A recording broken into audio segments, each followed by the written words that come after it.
नमस्कार। बुद्ध जयंती हर वर्ष वैशाखी पूर्णिमा को मनाई जाती है। बुद्ध धर्म की स्थापना सिद्धार्थ गौतम बुद्ध ने की थी। उनका जन्म ईसा से 563 वर्ष से पहले हुआ था। उनके पिता शुद्धोदन कपिलवस्तु के राजा थे और ये स्थान आजकल नेपाल में है। राजा शुद्धोदन की मायावती और प्रजापति नाम की 2 रानियां थीं। मायावती को गर्भावस्था में स्वप्न आया कि उनके गर्भ से महान पुरुष का जन्म होगा। मायावती अपने पिता के घर जा रही थी।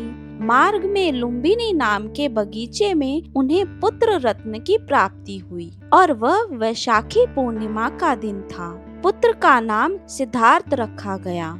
ज्योतिषियों ने उनके शरीर पर 32 शुभ लक्षण देखकर भविष्यवाणी की कि बालक एक महान पुरुष बनेगा, चाहे वह महापराक्रमी सम्राट बने या वैरागी बनकर संसार का मार्गदर्शन करे। सिद्धार्थ के जन्म के 7-8 दिन के पश्चात उनकी माता मायावती का देहांत हो गया। उनका पालन पोषण उनकी छोटी माँ प्रजावती की देखरेख में हुआ। राजा शुद्धोदन ने सिद्धार्थ के पालन पोषण का ऐसा प्रबंध किया कि उन्हें दुख का दर्शन ही न हो। उनका विवाह यशोधरा नाम की सुंदर राजकुमारी से हुआ। कुछ समय पश्चात यशोधरा ने एक पुत्र को जन्म दिया जिसका नाम राहुल रखा गया। सांसारिक राग रंग और सुख भोग में सिद्धार्थ का मन आरंभ से ही नहीं लगता था। एक दिन जब वह रथ पर बाहर जा रहे थे, उन्होंने एक वृद्ध पुरुष को देखा जिसका शरीर इतना जर्जर हो गया था कि वह चल पाने के भी असमर्थ था। सिद्धार्थ करुण नेत्रों से उसे देखने लगे। उनके सारथी चन्ना ने कहा, एक दिन सबका यही हाल होगा। सिद्धार्थ अत्यंत उदास हो गए। जब दूसरे दिन वह बाहर निकले तो उन्होंने एक रोगी पुरुष को देखा जो पीड़ा से कराह रहा था। चन्ना ने फिर वही वाक्य दोहराया, एक दिन सबका यही हाल होगा। तीसरे दिन सिद्धार्थ ने एक शव यात्रा देखी और चन्ना ने फिर उसी वाक्य को दोहराया, कुमार, एक दिन सबका यही हाल होगा।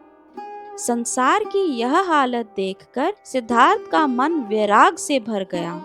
एक रात्रि जब संपूर्ण संसार सुख की नींद से सो रहा था, सिद्धार्थ चुपके से उठे और उन्होंने एक दृष्टि सोती हुई यशोधरा और उसकी गोद में सोए नन्हे राहुल पर डाली और राजभवन छोड़कर निकल गए। गौतम वास्तविक सुख की खोज करना चाहते थे। उन्होंने आडार व उद्धक नामक संतों के चरणों में बैठकर धर्मशास्त्र और दर्शन शास्त्र का अध्ययन किया, किंतु इससे भी उन्हें ज्ञान का प्रकाश नहीं मिला। अनेक संतों और सन्यासियों से मिलते व उनके उपदेश सुनते हुए गौतम उरुबेला के जंगलों में पहुँचे। वहाँ 6 वर्ष तक निरंतर घोर तपस्या में लगे रहे। उनका शरीर इतना कमजोर हो गया था कि वह चलने फिरने के भी असमर्थ हो गए। उनके लिए नदी से जल लाना भी कठिन हो गया और उनको मूर्छा आ गई। एक दिन जब इसी तरह वह बेहोश थे, वहाँ सुजाता नाम की एक स्त्री पुत्र प्राप्ति की प्रसन्नता में जंगल के देवता को प्रसाद चढ़ाने आई। उसने देखा जिस देवता को वह खीर खिलाने आई है वह तो प्रत्यक्ष बैठे हैं। उसने श्रद्धा से भरकर गौतम को खीर खिलाई। जब उनको थोड़ी शक्ति प्राप्त हुई तो गौतम फिर वट वृक्ष के नीचे बैठकर तपस्या में लीन हो गए। उन्हें माया मोह ने उनके पथ से विचलित करने के लिए उनमें भूख प्यास और भोग वासना जगाने के प्रयत्न किए, परंतु उनका मन अडिग रहा। उन्हें समाधि लग गई और परम प्रकाश का अनुभव हुआ और यह वैशाखी पूर्णिमा का दिन था। उस समाधि से गौतम ज्ञान के प्रकाश से प्रबुद्ध होकर उठे। तभी से वह बुद्ध कहलाने लगे। 80 वर्ष तक महात्मा बुद्ध देश के भिन्न भिन्न भागों में घूमकर उपदेश देते रहे। उनके शिष्यों की संख्या भी निरंतर बढ़ती रही। उनके तेज से परास्त होकर प्रसिद्ध डाकू अंगुलीमाल उनका शिष्य बन गया। बुद्धम शरणम गच्छामि, धर्म शरणम गच्छामि, संघ शरणम गच्छामि। इन नारों से देश का कोना कोना गूंजता रहा। बुद्ध का उपदेश था कि दुख से मुक्ति इच्छा का नाश करने से ही हो सकती है। उन्होंने जीवन में 8 नियमों का पालन करने का उपदेश दिया।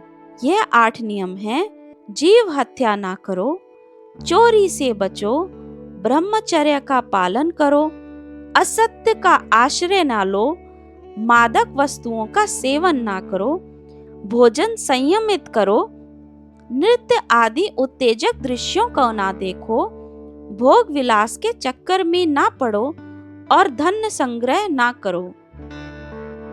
इनमें कुछ आज्ञाएं गृहस्थ के लिए हैं तथा कुछ भिक्षुओं के लिए हैं। जिस रात्रि उनका शरीरांत हुआ, उस दिन उन्होंने अपने शिष्यों को बता दिया था कि आज रात के तीसरे पहर वह शरीर छोड़ देंगे। इस समाचार से चारों ओर से उनके दर्शनों के लिए अपार भीड़ उमड़ पड़ी। वह अंत तक उपदेश देते रहे। उनका अंतिम वाक्य था, हे भिक्षु, सभी वस्तुएं नश्वर हैं, प्रयत्न करके अपना उद्धार करो। जिस दिन महात्मा बुद्ध का शरीरांत हुआ, वह भी वैशाख पूर्णिमा का दिन था। इसी तिथि को उससे 120 वर्ष पहले उनका जन्म हुआ और इसी तिथि को उनका शरीरांत हुआ और इसी तिथि को शरीरांत से 80 वर्ष पूर्व उन्हें बुद्धत्व की प्राप्ति हुई। इसीलिए वैशाखी पूर्णिमा महत्वपूर्ण तिथि बन गई है। इस तिथि को बुद्ध जयंती का पर्व सारे देश में मनाया जाता है। महात्मा बुद्ध के शरीरांत के पश्चात भी उनके धर्म का प्रचार बढ़ता गया। ईसा मसीह की 7वीं शताब्दी तक यह धर्म न केवल भारत के बाहर भी फैलकर अपने उत्कर्ष पर पहुंच गया। इस अवधि में सम्राट अशोक, कनिष्क, हर्षवर्धन आदि ने इस धर्म की अपार सेवा की। सम्राट अशोक ने बौद्ध भिक्षुओं को संसार के कई देशों में प्रचार के लिए भेजा और उन्होंने अपने पुत्र महेंद्र और पुत्री संघमित्रा को इस कार्य के लिए श्रीलंका भेजा। जहाँ भी बौद्ध धर्म का संदेश पहुँचा, लोग इसके अनुयायी बन गए। चीनी भाषा में विद्वानों ने बौद्ध धर्म ग्रंथों का अनुवाद भी किया।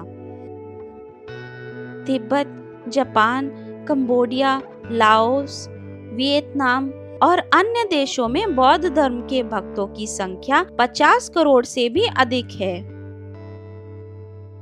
हर वर्ष लोग वैशाखी पूर्णिमा को बुद्ध जयंती बड़े उत्साह से मनाते हैं। इस अवसर पर संसार के अन्य देशों से हजारों बौद्ध यहाँ आते हैं और सारनाथ, बोध गया, कुशीनगर, सांची आदि उन स्थानों की यात्रा करते हैं। वैशाखी पूर्णिमा पर्व पर हमें संकल्प लेना चाहिए कि हम महात्मा बुद्ध के उपदेशों पर चलने का प्रयास करें। आपको बुद्ध पूर्णिमा का महत्व जानकर कैसा अनुभव हुआ, हमें कमेंट बॉक्स में अवश्य लिखें और लाइक, शेयर, सब्सक्राइब करना ना भूलें। धन्यवाद।